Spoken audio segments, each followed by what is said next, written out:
နတ်ကတာလည်းအပြစ်မတင်ပါဘူးလေအရှင်ကိုတပင်နဲ့ချော့တာပဲဒါပေမဲ့အခုဒီပုံတဲက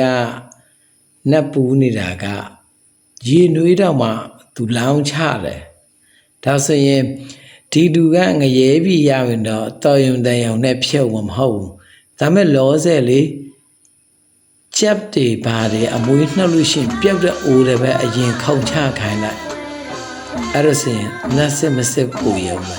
တခါလေကြာရင်တိတ်ပြီးတော့အစမ်းပကားတွေပြရစရာမလိုပါဘူးလူတွေကလည်းပေါ်ပင်လောက်ရင်တော်တော်ယုံကြတာကျွန်တော်တို့မယုံသမဏေအိုးထဲမှာယေစုစုချက်ပြီးတော့ခုံချပြရင်လည်းယုံအဲ့ခါကျရင်ကြက်မွေးနှုတ်တယ်လို့လူလည်းအမွေးနှုတ်ခံရမယ်ဘယ်မွေးလဲကမသိဘူးနော်